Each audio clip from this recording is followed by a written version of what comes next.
This is April Jensen from the Pro Sculpt Clay Company, and these are some of the dolls that you can make with polymer clay.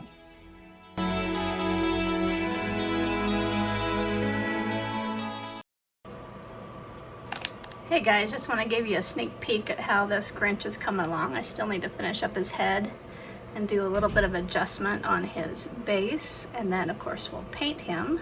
His neck's kind of long right now because I haven't secured his head in place.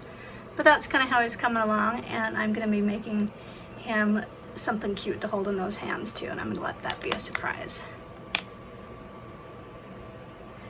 Anyway, hope you guys are enjoying following along with this Grinch project. It's been fun to do, inspired by the kids I was sculpting for.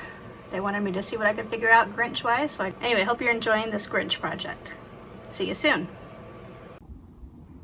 Okay, so I thought I'd show you how the new legs turned out. I just kind of put some little stubby feet to be the beginning of his feet. Those will be more like an armature, but sometimes it's better to have some hard clay there to kind of guide you. And so I just covered his body.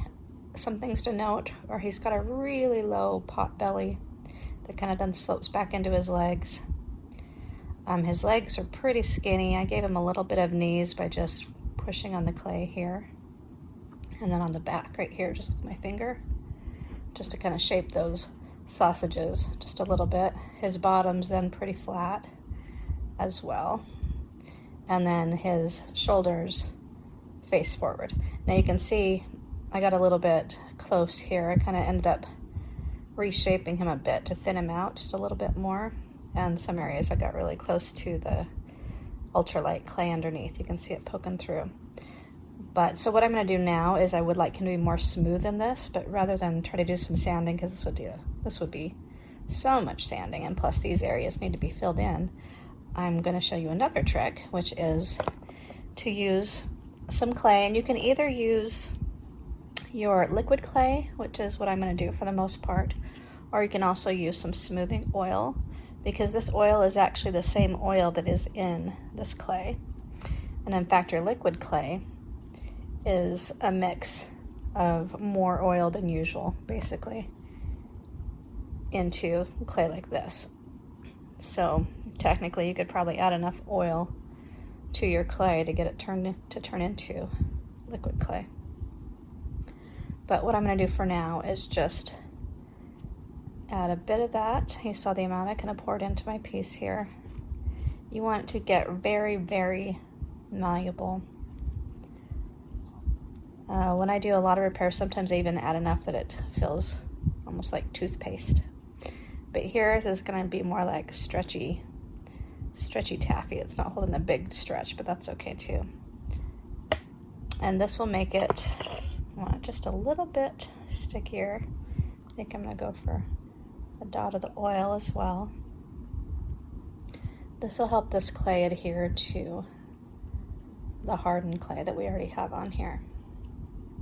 Now I baked this piece in, I think it's called the Denny oven. It's just my round convection oven that I like to use for smaller pieces, and especially during the summertime. It's a good idea because of the weather. You don't want to heat up your whole house with your oven. Oh, look at these nails. This is what the clay is doing to them. They were all pretty like this, but just one sculpting session did that, so I'll have to try a different brand. Okay, so now I'm just going to kind of push this in. You can see how it's just kind of being sticky a bit. If you want as well, you can do this with some liquid clay. You could also use bacon bone for all this. Okay, and this is just because he wasn't quite as smooth as I wanted, and sometimes it's just easier to bake what you have underneath and then work with a layer on top.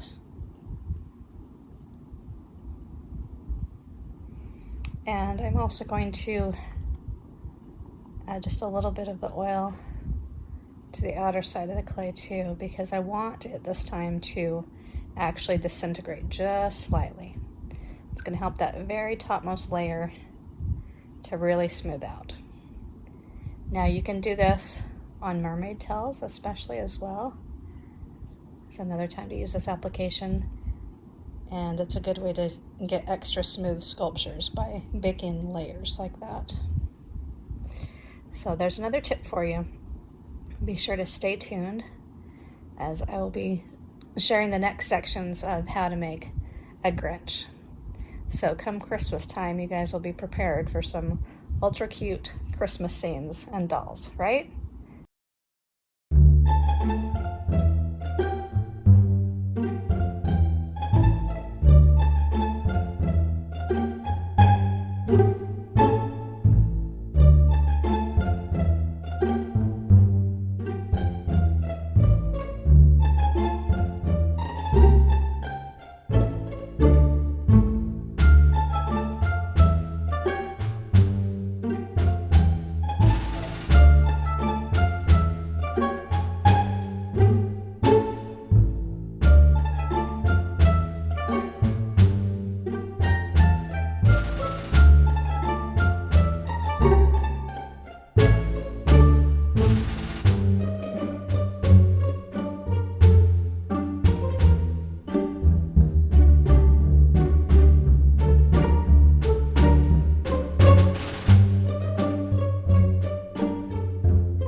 All right, I'm gonna pop them in the oven again so I can get all baked in this nice new, very smooth state.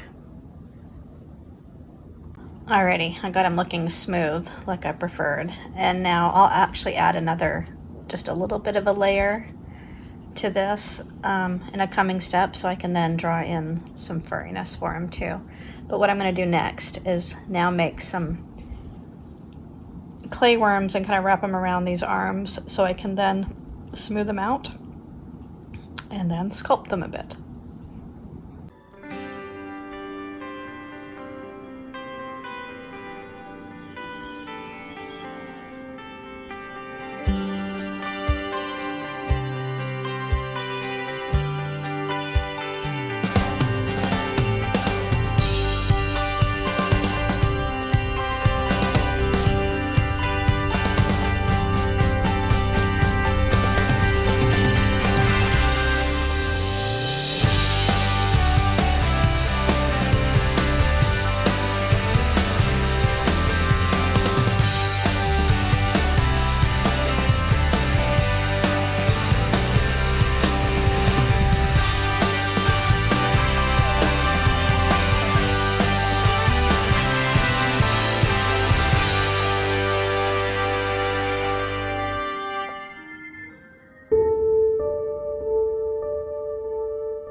you.